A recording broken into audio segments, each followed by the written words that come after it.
ben Day 2, après de l'insomnie un peu pendant la nuit parce que j'arrêtais pas de penser au tournament, ben j'en ai profité pour lire un peu les factions adverses que j'ai vues aujourd'hui, que j'étais peut-être un petit peu moins familier. Parce que je veux pas, il y en a tellement qu'à un moment donné, c'est bon de se remettre à la page un peu. Mais bien hâte de voir ce que ça va donner. J'ai de grands espoirs qu'on va aller loin. Fait que on va essayer de ramener un beau W sur la table. Hein. Let's go. Ce matin-là, il y avait un marathon à Montréal qui était exactement dans le secteur de l'événement. C'était un vrai cauchemar. Ça nous a pris 1 heure de plus à rendre sur place, since que les policiers voulaient aucunement nous aider à trouver un chemin. On est donc arrivé comme un cheveu sur la soupe, directement quand la Game 3 commençait. Mon adversaire venait d'arriver lui aussi, ça faisait pas trop longtemps. Game 3, Tyrannid Invasion Fleet versus Tyrannid Subterranean Assault. Mon adversaire Mark s'est fait faire des Trigon et Morlock oversize pour rendre l'immersion intéressante et c'était spot on l'effet. Ces nids avaient une couleur chromatique débile qui m'a rendu low-key jaloux. Directement au début de la partie, pour une fois que j'ai pu commencer, mais grâce à un enhancement et une carte rare, il retira du champ de bataille chaque cible que je pouvais tirer dessus. Mais grâce au fait que les tyrannides peuvent occuper beaucoup de terrain et que mes Armor Guns, mes Von Leaper et mon Neurolecteur ont réussi leur charge sur son Home Objective tour 1, je lui ai laissé absolument aucun trou possible pour qu'il puisse ressurgir des tunnels sur la map. Confiné dans son deployment zone pour une bonne partie du match, il a réussi une brèche devant le Center Objective, mais mon Norn, mon Swarmlord et le support de Tiffany à distance ont rapidement dissipé la menace. Il y a le gros robot tantôt qui a fait comme... Il est genre... Est-ce qu'il explose? Il explose! Oh my god! À ce moment-là, j'avais pas encore compris que quand une de nos unités explose en Deadly Demise, ça nous donnait un Legendary Card.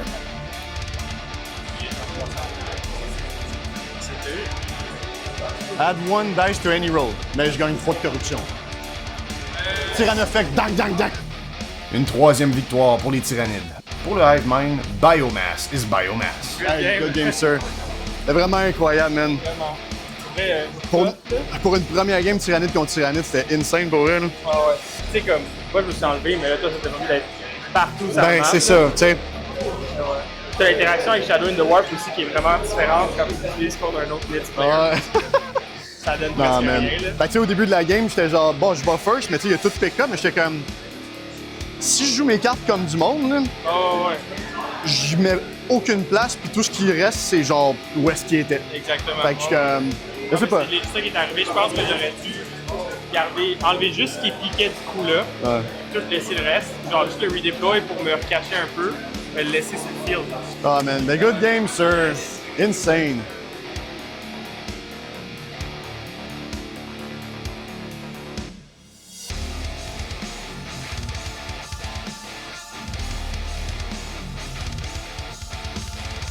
Alright, Game 4, on se pogne contre des League of Voting. L'affaire qui est intéressante avec ça, c'est qu'il m'a la game n'est pas encore commencée, là, mais il a joué une carte Oracle qui dit que j'ai pas le droit d'infiltrateur, pas de scout. Ma stratégie depuis le début, c'est de mettre genre 2 groupes de 6 Von Leaper, 3 Von Leaper, 1 Neurolecteur. Là, je pourrais pas les mettre comme en Infiltrator. Mais en plus, il y a un de ses chums qui vient d'y échanger genre une carte, là. Puis il l'a collé au début de la game aussi. Dans le fond, il va falloir que je déploie mon armée au complet avant qu'il commence à déployer les siennes. Ça va être rough. On va essayer fort. La finale, Game 4. Mon cœur bat la chamade et je me retrouve contre les League of Voten, une faction que j'ai jamais eu la chance de jouer contre encore. Chacun d'entre nous avait beaucoup de cartes en poche. J'avais une bonne avance au début de partie, mais ce fut un match incroyablement difficile. Bonne partie, man. Merci beaucoup.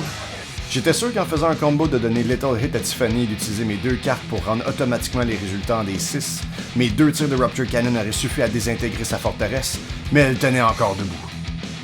OK, fait pas moi. C'est un Fur Master? Non. T'es pas dans la corruption? Ben là, j'ai des PTSD, man, de tout à l'heure. J'étais confiant qu'en me débarrassant de tous ces blindés dans le même tour, j'étais en contrôle. Mais je me suis rendu vite compte que la force de sa liste ne résidait pas dans ses véhicules, mais dans ses infanteries. Un vent de malchance finit par me frapper.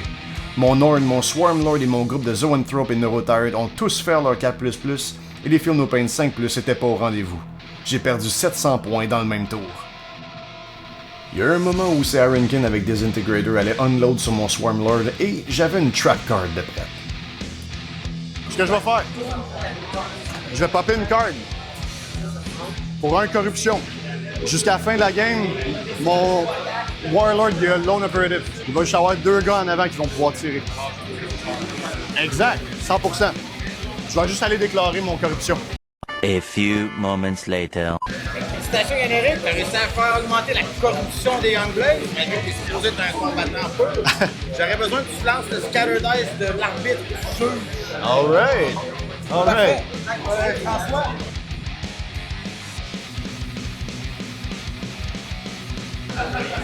Ensuite, est-ce qu'il y a un dé qui est ici? Je m'envoie ça sur la table, s'il te plaît. Alright! 2! 2. On va aller voir les Youngblades par ici.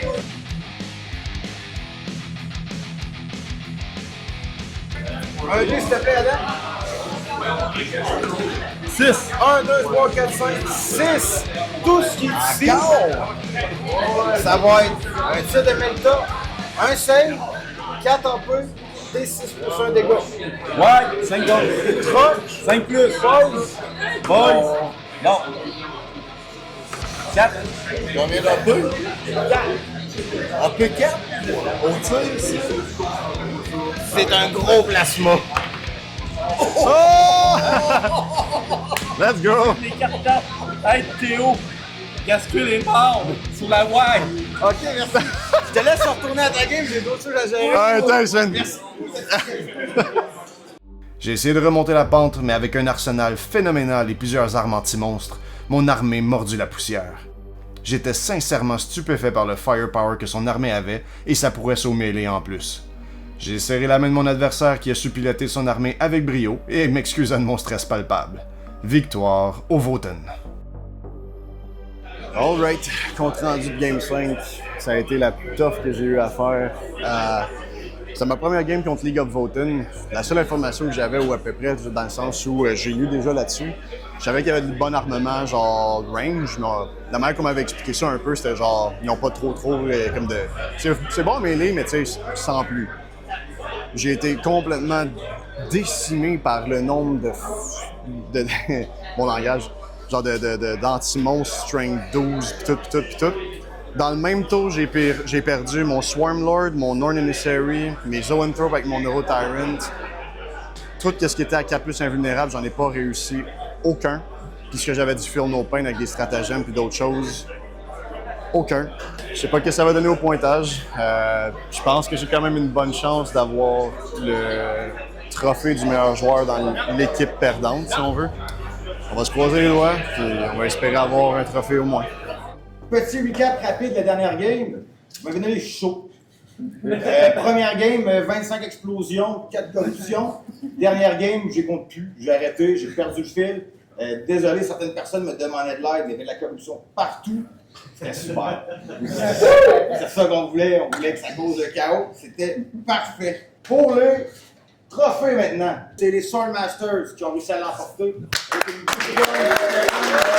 D'abord, pour la meilleure conversion, avec ces solides Chaos Sisters. Jean-Christophe.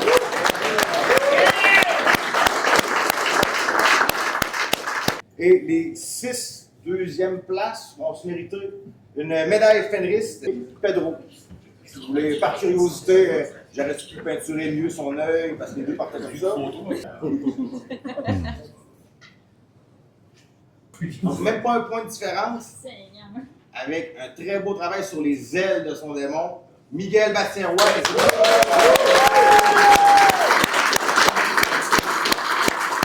Ensuite, on va avoir le best sportsmanship. Très difficile. J'ai entendu des bons commentaires sur tout le monde, de tout le monde, toute la fin de semaine. Ça riait, ça se prêtait des cartes, c'était super cool. J'ai souvent entendu parler d'un grand gros viking roux et ses Space Wolves. Pierre-Alexandre Gervais.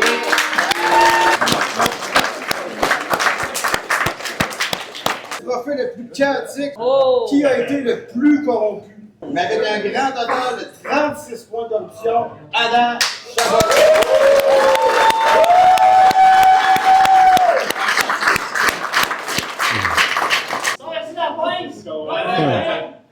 Le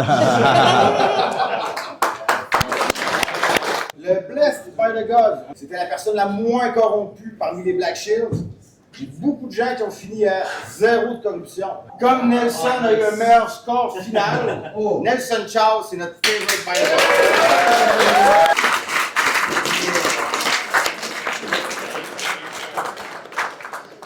God. Notre favorite opponent, dans le fond, le gagnant de l'équipe perdante, donc des Young Blades. Extrêmement fier que ce soit lui, ça fait un petit quelque chose de spécial, parce que c'était l'année passée le leader des Black Shields, Anthony Gauthier. S'il avait décidé de se corrompre vers les Sword Masters, il aurait pu peut-être gagner. Le porteur de la Black Shard va passer le flambeau l'année prochaine. C'est comme une annonce, c'est comme un punch, il va y avoir une 3e édition l'année prochaine. La réaction était capotée. Va passer le flambeau. Ça a été très serré. Chez les Sword Masters, j'avais 4 joueurs avec le même nombre de points. J'en avais 3 là-dedans qui avaient 4 victoires. J'en avais un seul qui n'a pas eu de corruption dans ces 4-là. Mark Peasant.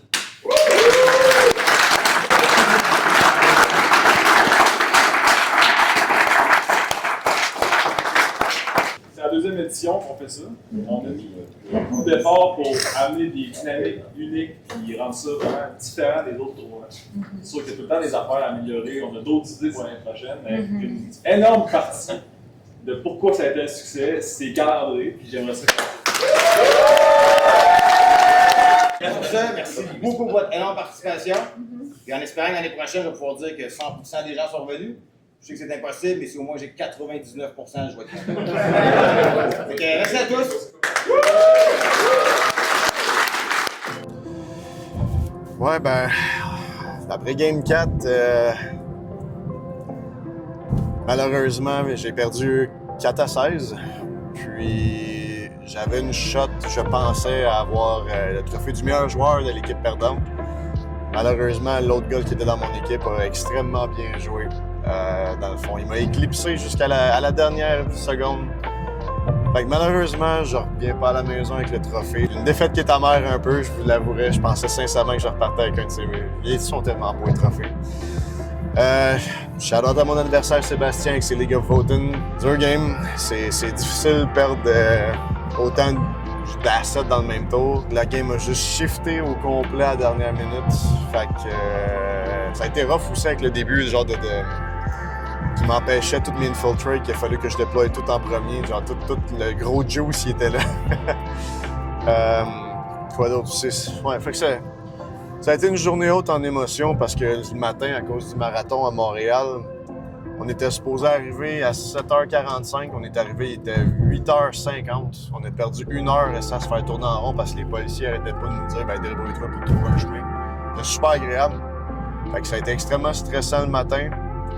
De la haute euphorie de penser que j'allais comme probablement repartir avec un trophée. J'essaie de rester optimiste dans le sens où je me dis que ça a été extrêmement le fun. J'ai rencontré du monde extrêmement sympathique. Tous mes adversaires, Sébastien, Charles, Émile, Marc. Ça a été vraiment le fun. J'ai fait au mieux de ce que je pouvais, sincèrement. J'ai eu une belle performance. Quand tu y penses, je suis arrivé 9e sur 46. Tu sais, c'est rien de mauvais, là. On s'entend que c'est très bon. Je suis fier de moi. La bouffe était bonne, pour vrai. Yeah, no, it was. Grosso modo, grosse émotion. J'ai de la peine, je vous mentirai pas. La prochaine fois, l'année prochaine, quand ils vont l'organiser, on va être là. J'aimerais beaucoup remercier Fenris Workshop d'avoir organisé l'événement. Sincèrement, c'était vraiment cool. Je sais pas à quoi ressemblait la première édition, mais celui-là était vraiment nice. En passant, dans le mois de novembre cette année, Fenris Workshop, ils font une sale Black Frost. Dans le fond, ils vont avoir des rabais dans leur magasin tout le mois de novembre. Fait que pour ceux qui sont dans le coin de Québec, c'est une excellente destination. Sinon, c'était le fun aussi d'avoir participé avec la boutique Awesome, avec Marianne puis avec Lucas. Si vous voulez, dans le coin de Saint-Hubert, dans le fond, c'est une excellente place. Les prix sont vraiment pas chers. Si vous voulez aller les visiter, ça serait super cool. Fait que là-dessus, c'était Yann-Éric, dessus à la table. Puis d'ici à la prochaine, roulez des 6 calices. Roulez des 6 calices. Yay!